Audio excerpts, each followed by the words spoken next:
안녕하신가요? 내 이름은 종타쿠 오덕이죠. 우리 종도 여러분, 오늘 하루는 어떠셨나요? 오늘은 인기 애니메이션 귀멸칼 세간의 상현일 코쿠시보가 탄지로의 스승이었다면 어떻게 될지에 대한 가상 시나리오 2부입니다. 이 영상에는 원작의 스포일러와 개인적인 견해가 있으니 그 점 유의하시길 바랍니다. 大丈夫ですか? 그럼 시작해볼까요?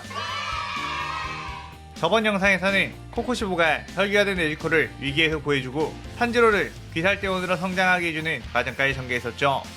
저번 영상을 보지 않으신 분들은 보고 오시는 게 이 영상을 이해하고 즐기는 데 수월하니 보고 오는 거 추천드리고요. 이 가상 시나리오 컨텐츠는 원작의 고증을 철저히 따져가는 매끄러운 진행이 되지 않기 때문에 어느 정도의 설정으로나 능력치 보장은 이해해 주셨으면 좋겠습니다. 그럼 오늘의 가상 시나리오 시작하겠습니다. 탄지로와 네지코는 타마요가 일러준 대로 하얀 육부터 잡으러 길을 떠났는데 그 과정에서 귀살대에 들어온 지 얼마 되지 않은 제이치와 이노스케를 만나게 되었고 함께 하얀 육의 혈기를 소탕하게 되었습니다. 그 과정에서 이노스케는 탄지로의 엄청난 검수를 보고 탄지로에게 덤벼들어 승부를 내보자고 했지만 탄지로는 그런 이노스케를 쉽게 제압해버리며 서열 정리를 마쳤죠. 그 다음 목적지인 하얀홀 루이가 있는 나타공원산을 향해 떠났는데 그곳은 곳곳에 거미줄이 가득했고 제이치는 무섭다고 징징거렸습니다. 탄지로는 주변을 살펴보다 앞서온 기살대원들이 서로를 공격하고 있는 걸 보게 되었죠. 이노스케는 왜 같은 편이 우리를 공격하느냐며 열받아 그들을 발로 차버렸고 탄지로는 그들은 조종당하고 있는 것이니 봐주라고 하면서 곧바로 조종하는 혈기를 찾아 뛰어나갔습니다. 선천적으로 뛰어난 후각을 사용해 엄마 거미 혈기의 위치를 빠르게 찾은 후 그대로 그 혈기의 목을 날려버렸죠. 그 후 다시 일행이 있는 곳으로 돌아가는데 멀리서 네지코의 피냄새가 나서 황급히 뛰어왔고 네지코는 아빠 거미 혈기와 피 터지는 싸움을 벌이고 있었습니다. 그 상황을 보니 이미 이노스케와 제이치는 아빠 거미 혈기와 한바탕 싸운 후로 꽤나 다친 상태였고 그들의 위기의 순간 네지코가 남은 상자에서 나와 이들을 구해준 거였죠. 네지코는 처음에는 아빠 거미 혈기에게 밀리는 것처럼 보이더니 점점 6탄전에 익숙해지는 것처럼 아빠 거미 혈기에게 일격을 날리기 시작했고 그 파워는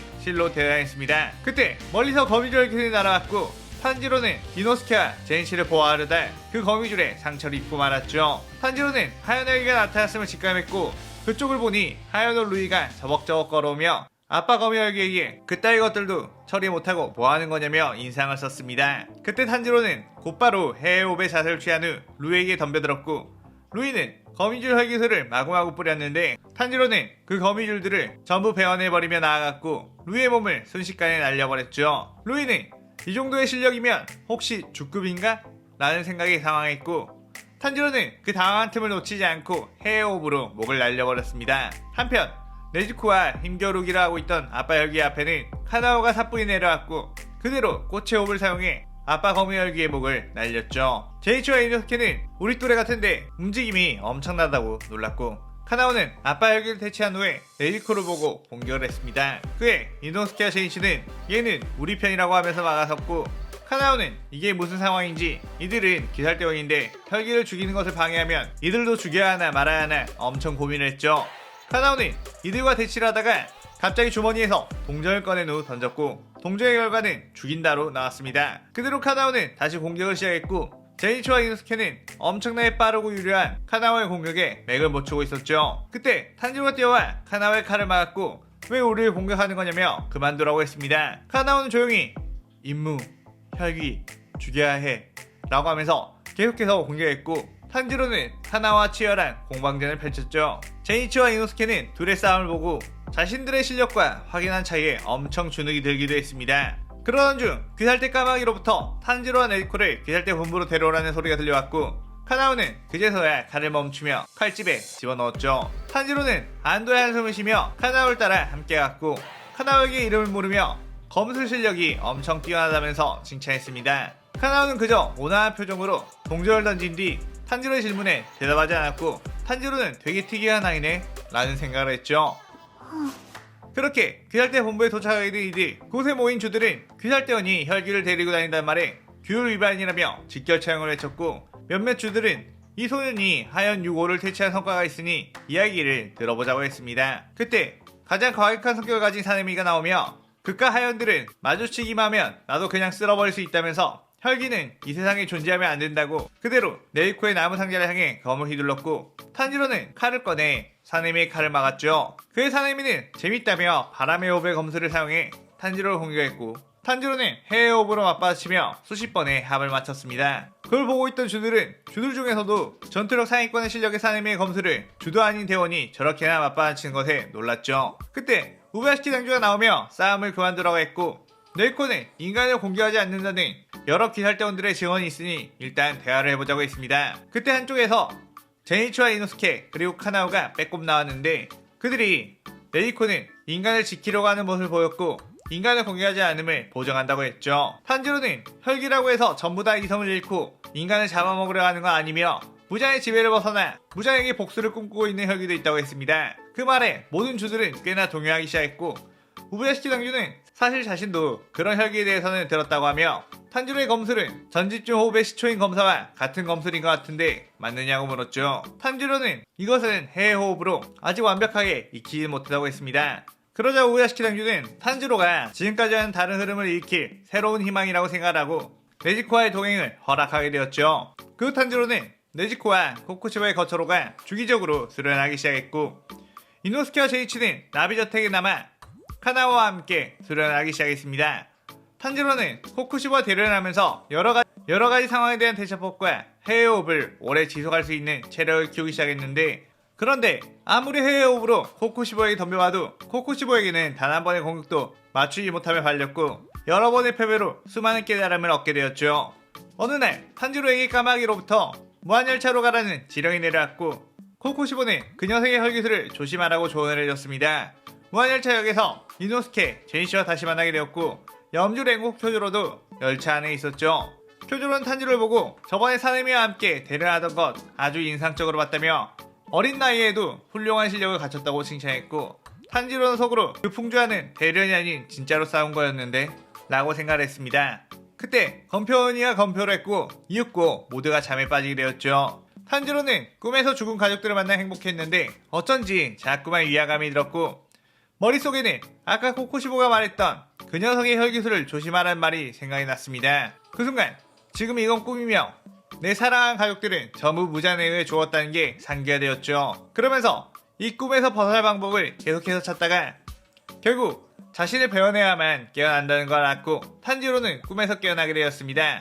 탄지로는 깨어나자마자 곧바로 12개월의 혈기를 찾기 시작했고 열차 위에 있는 엠무를 보자마자 목을 베어버렸죠. 하지만 엠무는 이미 열차와 융합을 해버린 상태였고 객실에는 촉수들이 자라나 승객들을 위협했습니다. 탄지로는 해외 호흡으로 그 촉수들을 전부 베어내버리며 승객들을 시켰고 네리코 역시 손톱으로 촉수들을 갈갈기 찢어버렸죠. 그때 다른 기살대원들도 깨어나 승객들을 지켰는데 이노스케는 자신의 감각이 맨 앞칸을 말하고 있다며 앞칸으로 뛰어왔고 이노스케가 열차의 바닥을 베어내자 커다란 목뼈가 보였습니다. 하지만 얕은 검술의 바닥은 다시 철로 뒤덮였고 이노스케는 엄청 분노를 했죠. 그때 탄지로가 뒤에서 나와보라고 하며 해외 호흡으로 크게 베어냈는데 열차의 앞부분이 통째로 베어지며 엠무를 소멸시켜버렸습니다. 이노스케는 그 모습을 보고 이 녀석 그새 더 성장을 했잖아 라며 자극을 받았죠. 그렇게 무한열차의 혈기를 해체했음을 기뻐하고 있을 때 엄청난 기회가 느껴졌고 상현삼 아카야가 등장을 했습니다. 아카야는 그대로 탄지로에 뛰어가 주먹을 날렸고 탄지로는 엄청난 반사신경으로 그 주먹을 막았지만 멀리 튕겨 나가 바위에 부딪혔죠. 아카야는 애송이 주제에 내 공격을 막다니 재밌다며 다시 한번 공격을 했고 그때 쿄조로가 화염의 호흡으로 아카자를 막았습니다. 아카야는 쿄조로 보자 주라는 것을 바로 알았고 쿄조로와 1대1로 신명나게 싸우기 시작했죠. 하지만 쿄조로만으로는 아카자를 상대할 수가 없었고 점점 체력이 떨어지며 상처를 입기 시작했습니다.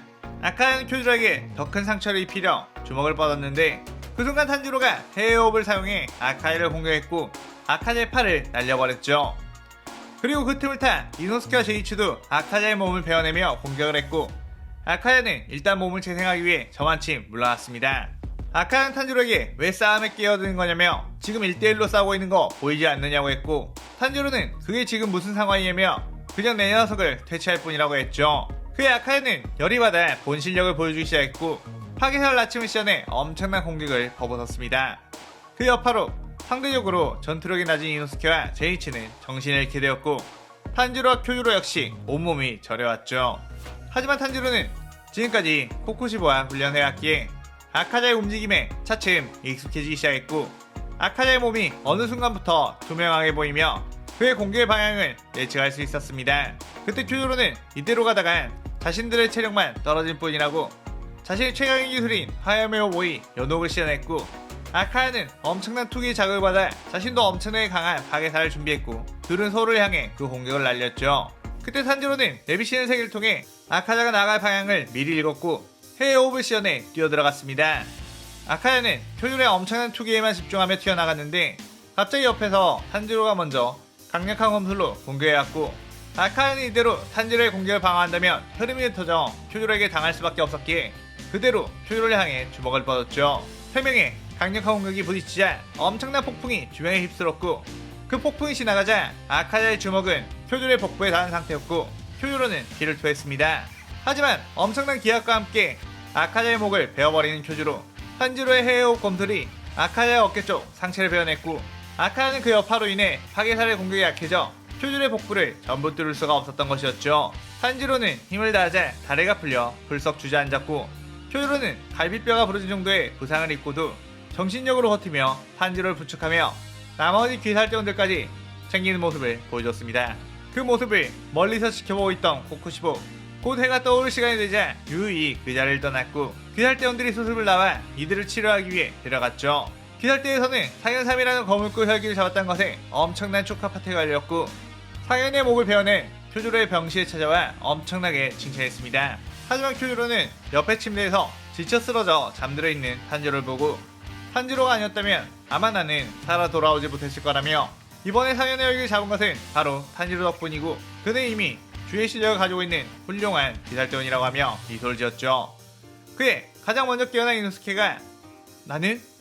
이라고 묻자 배터리 소녀는 아직도 수련을 해야 할 것 같다고 했고, 이노스케는 엄청나게 분개하며 금방 내 녀석들을 따라잡을 만큼 강해질 거라고 소리치면서 이 시나리오 2부가 끝이 나게 됩니다. 코쿠시보를 스승으로 둔 탄지로가 원작보다는 훨씬 더 빠른 폭으로 성장하는 곳으로 전개를 해보며 무한열차 원작에서 무력했던 고구마 부분을 사이다로 해소를 해봤는데 여러분들이 재밌게 보셨으면 좋겠네요.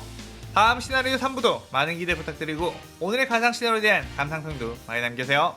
오늘 영상 즐겁게 보셨다면 구독, 좋아요, 알림 설정 누르는 거 잊지 마시고요. 그럼 오늘은 이만 사요나라.さようなら。